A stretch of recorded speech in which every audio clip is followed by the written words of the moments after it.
Oh, I moved here 19 years ago, retired here from Southern California.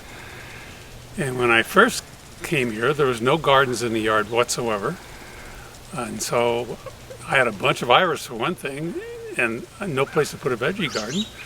So I connected with Carlene Kraft, who's on the corner of 19th and Goldenstein, and started helping her in her garden. She gave me some space for my veggie garden. She gave me some space for my irises. And we became very, very close friends for years. So Don, what all do you grow in your vegetable garden?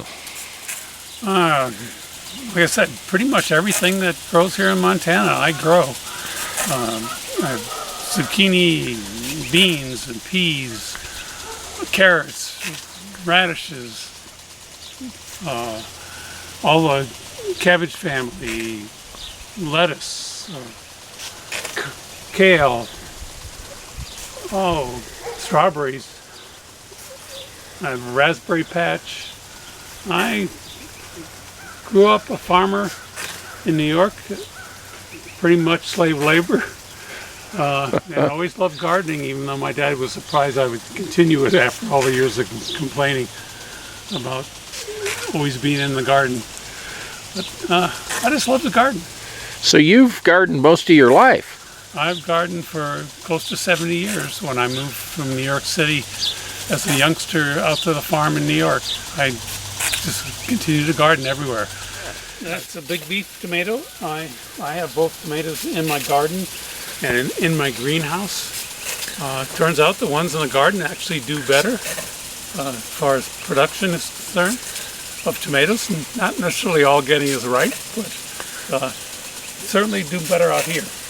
What are your favorite varieties? You mentioned big beef. Is that one of them? Actually, I have a lot of favorite varieties. I grow about 35 varieties of tomatoes. I have about almost 60 tomato plants between my greenhouse and out here in the garden. we make a lot of tomato sauce, tomato soup, salsa, and my neighbors love me too. I bet. Well, I needed to compost with all his gardens, and I got a friend of mine who's a carpenter, because I'm not, to help me build the bins. They're actually all 5 feet by 5 feet by 6 feet tall. All the boards are removable. Even the inside boards are removable. I have a bad back, so it's much easier for me to shovel things in from one bin to the next with all those removable boards. And I made him 5 feet wide, so I don't have to get in there and turn them over with a fork or spade or anything. I actually take my Manus tiller in there. Oh. And as I put layers in, I just layer, and every time I do it, I take my Manus tiller and till things up so I get it all mixed up really well. So what materials do you have in these compost piles? It starts with composted horse manure from a friend of mine he saves me the oldest stuff every year, so it's a year old when it goes in my bins. And then I put grass in, if I'm not spraying at all. I also put all the material from my gardens in, because I have a real heavy-duty shredder, and I shred everything. And you can see from the last bin, I actually keep a tarp over that, because that's where all the refuge from the garden goes, and I let that dry, and I keep it dry, actually, not wet, so that it shreds easier. And then it goes into the other bins where I can put moisture to it and really compost it much faster. Well, Don, this is a pretty nice greenhouse you have here. Tell us about it. It's 9 by 12. I had 4 people, friends of mine, Don Mathery and Jim Craig, and I forget who else, but took us most of a day to put this together.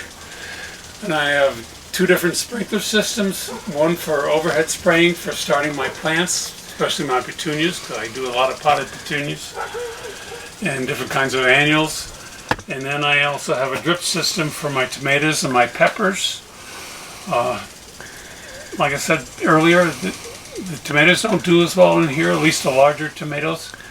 But I keep a lot of my cherry tomatoes in here just because it's convenient to the house. And I have to keep a fence around the door when I want it'll be a little cooler during the summer to keep the deer out, because they've actually come in here and eaten Oh my gosh. my pepper plants right to the ground.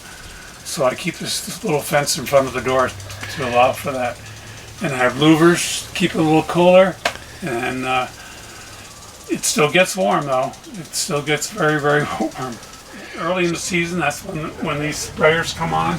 For starting my plants, I actually have racks on all 3 tiers.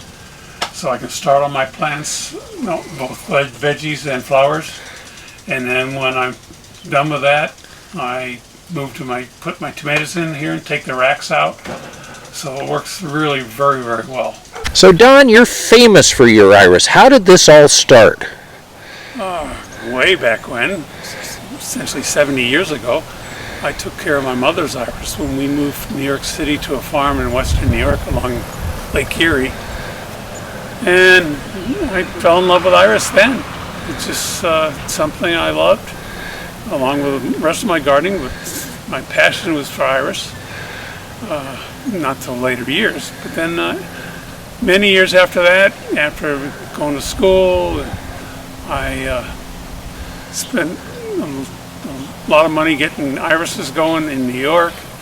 And then I moved irises from New York to Arizona, and moved irises again to California.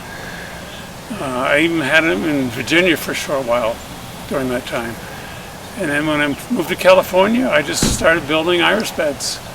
And I made one trip actually up from Southern California to Montana, and the only thing under my canopy in my truck was irises, just bags and bags and bags of iris. I just love iris. I call it my passion. It's just been a good thing for me. And I have about 500 varieties of iris. And I lost some the last 2 years when we had all this crazy weather in February. And then since then, just this last weekend, I planted 70 new varieties. So I'm probably well over 500 now.